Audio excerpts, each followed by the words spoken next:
नमस्कार दोस्तों, स्वागत है आपका मेरे चैनल में। आज की स्टोरी है सम्मान। आज सुबह से ही कुछ अजीब सा मौसम था। शाम होते होते तूफान शुरू हो गया था। रोहित अब तक घर नहीं आए थे तो उनकी पत्नी निधि हर 2 मिनट में चिंतित होकर खिड़की से बाहर देखने चले जाती। इतने में घंटी बजी। पायल दौड़कर दरवाजा खोलने गई तो देखा रोहित थे। पायल ने निधि को आवाज देते हुए कहा, निधि, रोहित आ गए हैं, अब तुम्हारा इंतजार खत्म हुआ। रोहित भी क्यूट सी स्माइल देते हुए ऊपर चले गए। निधि दौड़ती हुई आई, हाथ से बैग लेते हुए रसोई में जाकर चाय नाश्ता तैयार किया और रोहित के साथ आकर बैठ गई। वो दोनों चाय की चुस्कियां ले रहे थे कि अचानक जोरदार गरज के साथ बारिश होने लगी और पल भर में बिजली भी गुल हो गई। खिड़की पर जाकर देखा तो दूर दूर तक रोशनी नजर नहीं आ रही थी। निधि और रोहित इस घर में 3 साल पहले रहने आए थे। तब से अब तक यहाँ केवल 4-5 मकान और बने हैं। कुल मिलाकर यह दूर दूर बसे 7-8 मकानों की कॉलोनी है। दिन भर अकेले रहने में पायल को थोड़ा डर लगता था क्योंकि उसके पति बाहर जॉब करते थे, इसलिए उन्होंने रेंट पर रोहित और निधि को रखा था। लेकिन आज ऐसे अजीब से मौसम में रोहित और निधि के होते हुए भी मन घबरा रहा था। पायल बस आकर बैठी ही थी कि मुख्य दरवाजे पर कुछ हलचल हुई। पायल डर गई। उसने रोहित को आवाज दी। रोहित उठकर दरवाजे की ओर जाने लगे तो निधि ने झट से उनका हाथ पकड़कर मना कर दिया। न जाने इस वक्त कौन आया हो, आप दरवाजा मत खोलिए। ठीक है निधि, तुम घबराओ नहीं, मैं खिड़की से देखने की कोशिश करता हूँ, रोहित ने जवाब दिया। मेज पर पड़ी टॉर्च उठाते हुए खिड़की का एक पल्ला खोलकर वे टॉर्च से देखने की कोशिश करने लगे। बरामदे में एक बुजुर्ग दंपत्ति खड़े थे। रोशनी उन पर पड़ते ही वे घबरा गए। इन्होंने सवाल किया कि वे लोग यहाँ क्यों खड़े हैं और क्या काम है।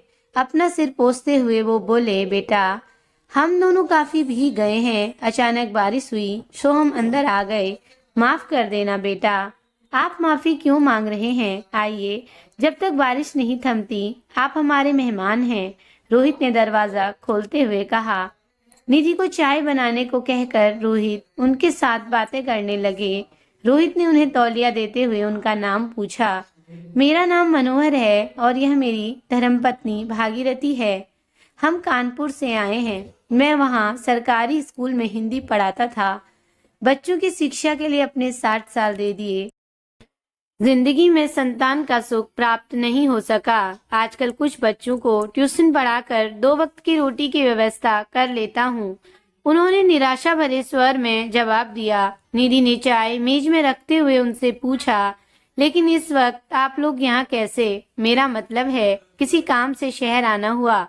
हाँ बेटा, असल में 1 हफ्ते पहले शहर के एक समाज सेवी संस्थान ने मुझे बुलावा दिया था। छोटे से गांव में रहकर भी इतने वर्ष मैंने बच्चों को शिक्षा दी। इस संदर्भ में वे मुझे 10,000 रुपए देकर सम्मानित करना चाहते थे।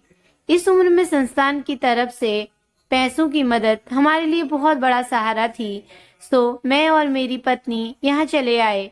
उन लोगों ने आने जाने का किराया देने की बात कही थी। आज ही सुबह हम उनके बताए हुए स्थान पर पहुंचे तो पाया कि वहां कोई कार्यक्रम नहीं हो रहा। संस्थान के उपाध्यक्ष की आकस्मिक मृत्यु होने के कारण सब कुछ स्थगित कर दिया गया था। उन्होंने सभी से माफी मांगते हुए घर लौट जाने को कहा। वे एक सांस में सब कुछ कहते चले गए। फिर आपने क्या किया? रोहित ने उनसे पूछा।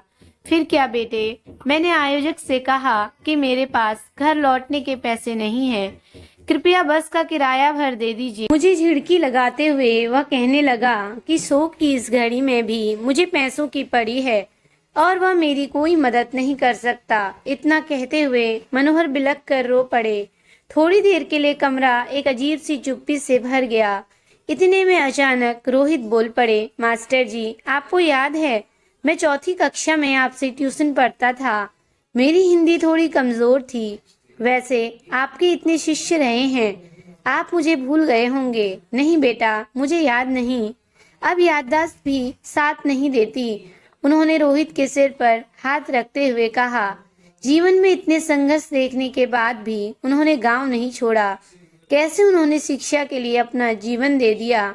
बस इन्हीं सब बातों को सोचने में रात बीत गई। अगले दिन निधि और रोहित उन्हें बस स्टैंड तक छोड़ने गए। बस के टिकट के साथ रोहित ने एक लिफाफा भी उनके हाथों में रख दिया। दरअसल उनको देने के लिए निधि और रोहित घर से 10,000 रुपए लेकर गए थे। लिफाफे में पैसे देख उन्होंने हैरानी से रोहित की ओर देखा और कहा, बेटे, तुमने अनजान होते हुए भी हमारी इतनी मदद की, लेकिन मैं तुमसे पैसे नहीं ले सकता। रोहित ने उनका हाथ थामते हुए कहा, मास्टर जी, मैं अनजान कहाँ हूँ। आपने मुझे शिक्षा का अनमोल तोहफा दिया है। यह तो उसके बदले एक छोटी सी गुरु दक्षिणा है। उन्होंने तर आंखों से अपनी पत्नी की ओर देखा और दोनों मुस्कुराते हुए रोहित को गले से लगा लिया। कौन कहता है मेरे बच्चे नहीं हैं? मेरे इतने सारे शिष्य ही मेरे बच्चे हैं। आज रोहित ने मुझे असली सम्मान दिया है। कहते हुए वो खुशी से फूले नहीं समा रहे थे। रोहित और उसकी पत्नी को ढेर सारा आशीर्वाद देकर वो वहां से विदा हो गए। उन्हें विदा कर रोहित और निधि भी घर के लिए निकल पड़े। काफी देर तक दोनों चुप रहे। अपनी जिज्ञासा पर अंकुश लगा पाना निधि के लिए कठिन हो रहा था। तो निधि ने रोहित से पूछ ही लिया, आपने कभी बताया नहीं कि आप कानपुर में रहते थे। उन्होंने मुस्कुराते हुए जवाब दिया, मैं कभी कानपुर गया ही नहीं, लेकिन उस सज्जन इंसान को देख मुझे अपने बाबूजी याद आ गए, जिस इंसान ने अपनी सारी उम्र शिक्षा के स्तर को ऊंचा रखने में लगा दी। आज उसका यह हाल है। वह 2 वक्त की रोटी भी नहीं जुटा पा रहा। बाबूजी इस दुनिया में होते तो मुझसे यही कदम उठाने की उम्मीद रखते ना। पायल और निधि एक पल के लिए अवाक रह गईं। आज वो रोहित की उदारता के सामने खुद को नतमस्तक पा रहे थे। निधि ने रोहित को गले लगा लिया और उसे खुद पर गर्व महसूस हो रहा था कि वो रोहित जैसे अच्छे इंसान की पत्नी है। दोस्तों, रोहित ने सच में कितना महान काम किया। जहाँ बच्चे आजकल अपने माँ बाप की जिम्मेदारी नहीं लेते, वहाँ रोहित एक अजनबी की इतनी बड़ी मदद कर गया। अपना कीमती समय देने के लिए धन्यवाद दोस्तों। अगर कहानी अच्छी लगी हो तो लाइक करें, शेयर करें और मेरे चैनल को सब्सक्राइब करें। Thank you for watching.